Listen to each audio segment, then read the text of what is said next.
SNAP benefits. This entire video is going to be about SNAP benefits. What is in this one big beautiful bill that's going to Trump's desk for signing?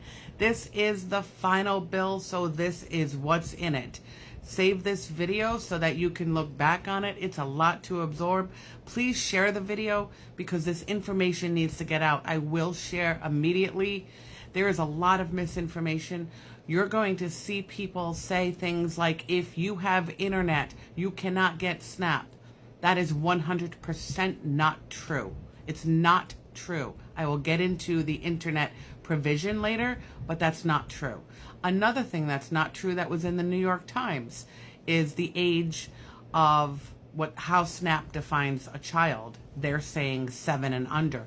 Untrue. It's under 14.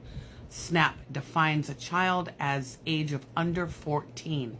So let's just get those two pieces of misinformation right out of the way. Save the video so you have this information to look back on, and also share it because there's a lot of misinformation. I'm going to give you the section number with every topic. This first topic is expanded work requirements, section 10102. Now, parents of children ages 14 and older must work. You must meet the work requirements if you have a child age 14 and older. For the purposes of SNAP program, SNAP identifies a child under the age of 14.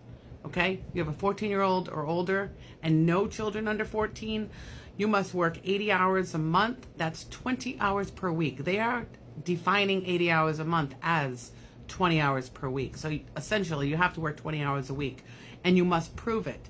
And for those who fail, those in any of the categories I list, those who fail to prove that you work 20 hours a week, you're only going to be allowed a cap of receiving food stamps for 3 months total within a 3-year time span, okay? Now, what does work mean? You could work 20 hours a week for money, get a job. You could work 20 hours a week through volunteering, or you could work and trade goods and services for your work where you're not getting paid. But if you can prove that, then that counts. You could also be in a work program, 20 hours minimum a week. Able-bodied adults, the age is moved to 64.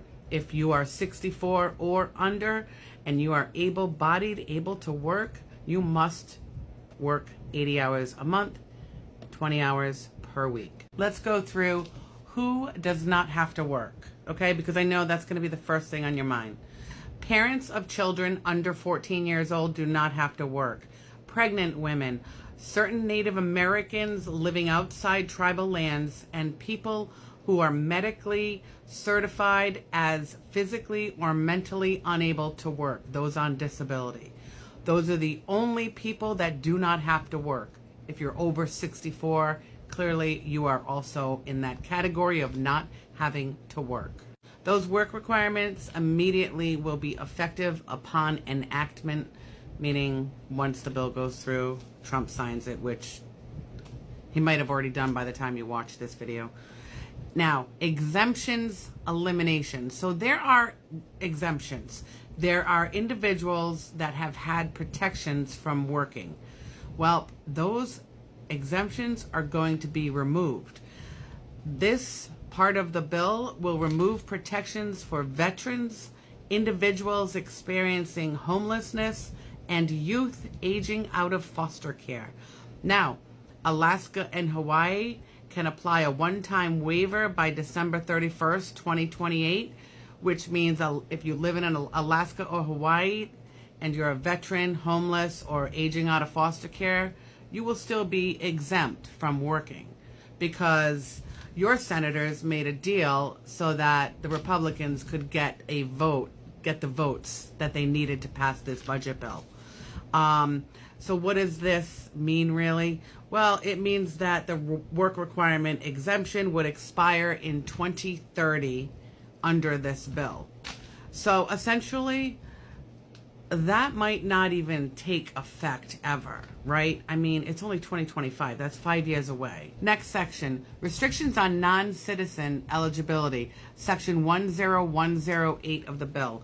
The bill maintains SNAP eligibility for U.S. citizens, nationals, certain lawful permanent residents, Cuban nationals, and adds back the Haitian nationals. So you all are eligible for SNAP benefits. It will continue to exclude many legal immigrants with humanitarian protections, as it always has. This bill removes the following individuals from being able to get SNAP: refugees, those granted asylum, and certain survivors of domestic violence, human trafficking, and or other humanitarian crises. Cost sharing is the next topic. It's section 10106. This is what's going to affect everybody because taxes are going to go up. Beginning 2027, the federal government will reduce its share of SNAP administrative costs from 50% to 25%. What does that mean? It means states will now have to cover 75% of the cost of SNAP for their state. So, by the way, Alaska and Hawaii are exempt from this too. That was part of the backdoor deal.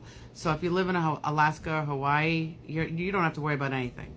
But yes, the states will have to pay more, so taxes will go up. They have to figure out a way, each state individually, how they're going to pay for SNAP. They will have the option to completely remove SNAP benefits from your state if they feel they cannot afford the 75% cost sharing. So if they can't find a way to pay that money for SNAP, then they have to remove the whole program and nobody in that state will receive SNAP. Internet cost exclusion. Some people are saying if you have internet, you won't get SNAP. That is false, not true. Section 10104. Households will no longer be able to include internet service costs when calculating their excess shelter deduction. SNAP may or may not be decreased as a result.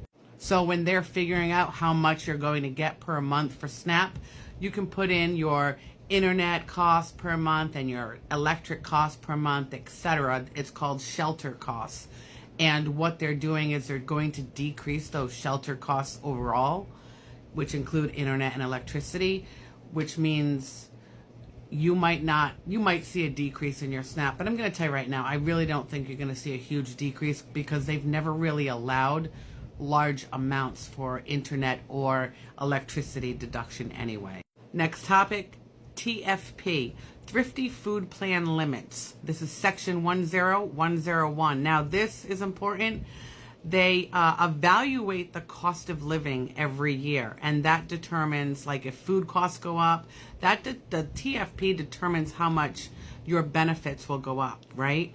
Well, they're now going to reevaluate the TFP every 5 years instead of every year, which means for the next 5 years, you could receive just the same amount of SNAP without it increasing, and then the food costs will go up. So that could hurt a lot of Americans who are on SNAP. That will be effective immediately. Lastly, SNAP Ed defunding, section 10107, effective fiscal year 2025. Nutrition education and obesity prevention efforts will end. So there's no more guidance or support so that you can make healthier choices. That's like the educational piece of SNAP that you all get.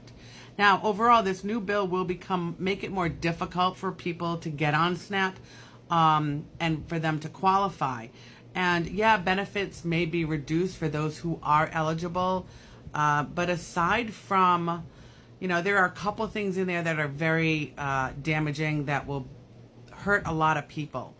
But it's not as bad as what some of these news outlets are making you think. So these are the facts. This is everything in the SNAP cuts. If you have any questions or comments, comment below, message me, save this, share this. I really appreciate you being here. But please like, follow, and share so that I can continue to provide you with content as well.